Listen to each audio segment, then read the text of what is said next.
Hey guys, welcome back to my channel. So today in this video I would like to continue my previous video entitled Keeping Up with the Jones Act.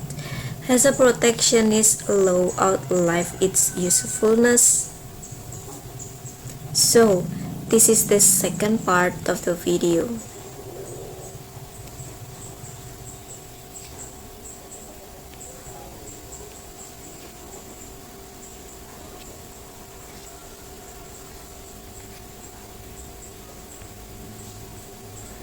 Texas consideration. Texas energy industry certainly feels the effect of the Jones Act. The state-owned petrochemical refineries are primarily set up for heavy Middle Eastern oil. Most U.S. refineries capable of refining Texas light sweet crude are located along the East Coast, making sabotage essential. We have a surplus of light crude coming out of the Eagle Ford, and most refineries along the Gulf Coast are geared toward the heavier crude. So we are exporting from Corpus Christi and Houston to the northeast, explains Weinstein. I suspect if the Jones Act were lifted, we would see a tremendous increase in the volume of oil going from Texas to the northeast, he says. This would be a good way to not only supply our oil to our refineries, but also reduce the dependence of the northeastern U.S. refineries on imported crude. Anti-Jones Act. Weinstein points to the influence powerful special interest group and union lobbyists have with Congress as the reason from the Jones Act continued existence. Effort to repeal all of part of the act have been debated in Congress for years with no effect. The most recent attempt to modify the act was made by Sen. John McCain, who proposed an amendment to the Keystone Pipeline bill in January 2015 that would repeal the sabotage provision. It failed to pick up the support needed to bring it to a vote. Calling the Jones Act antiquated, McCain cited findings from the Congress Research Service, which put the cost of moving crude oil from the Gulf Coast to the northeast U.S. at up to $6 per barrel on the Jones Act tanker versus $2 per barrel on a foreign flag tanker transporting the same crude from the Gulf Coast further north to a Canadian refinery. Foreign flag vessels carry crude oil all around the world and have been doing so for the last 60 years, says Weinstein. If you look at the volumes transported, an oil tanker is a lot safer than rail tanker cars if you are looking at spillage rates. And yes, there have been a couple of accidents, but relative to the amounts of crude transported, the accidents have been fairly minor, he says. A foreign flag vessel entering or leaving a U.S. port must meet all the safety standards of the U.S. Maritime Administration. And there is no doubt that the Jones Act sabotage provisions have a significant impact on the U.S. economy.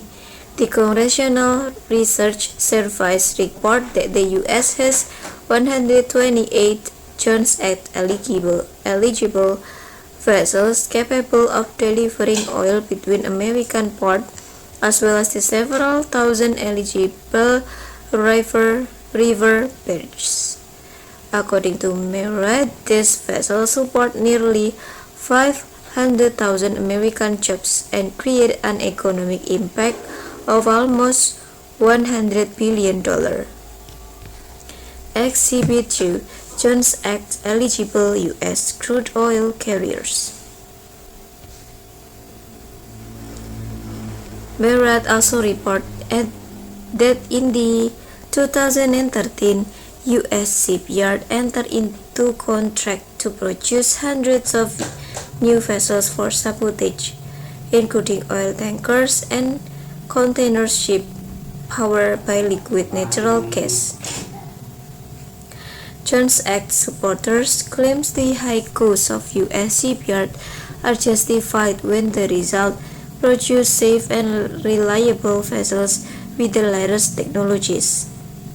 The Jones Act has been cited as the integral to establishment of safety standards for vessels traveling in U.S. coastal waters.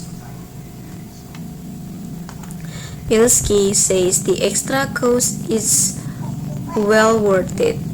From a safety standpoint, there's no way to vet foreign flagships. She says, you don't know how they were made or what they have on them.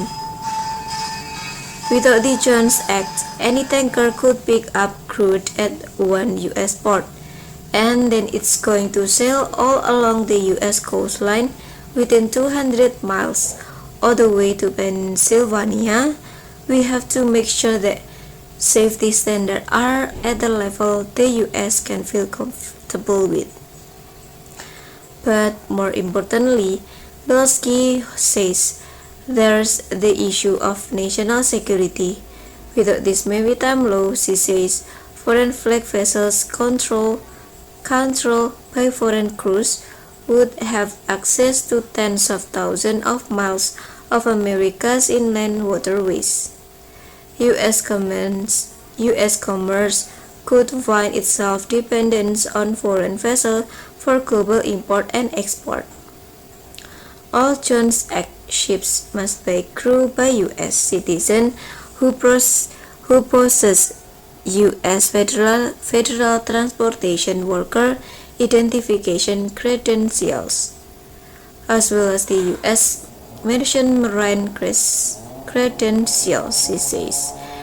And Jones Act ships must provide documentations of what is being transported 96 hours prior to arrival in a U.S. port. Right now, the U.S. Coast Guard and the U.S. Navy patrol the shoreline. They are our cops. Bilski says U.S. ships are vetted. We know what's on them and who's on them. Without the Jones Act, we wouldn't know that. A U.S. fleet ships must be crewed by U.S. citizens. Everyone has a license and an identity. Without the Jones Act in place, we wouldn't know who was those ships. Oil ban impact. Weinstein pointed out the proposed eliminations of the national ban on crude oil export, recently approved by the U.S. House of Representatives, would have significant effect on the debate concerning the sabotage. There is a lot of talk about removing the ban on oil export, and I think that will happen in the next year or two, he says. That's very important to sustain the industry. That's another argument for repealing the Jones Act. It will encourage more domestic productions, which right now is under a lot of pressure, with prices that are half what they were 18 months ago. Let the market determine how product goes from the wellhead to the refinery, whether it's rail or pipeline or ships.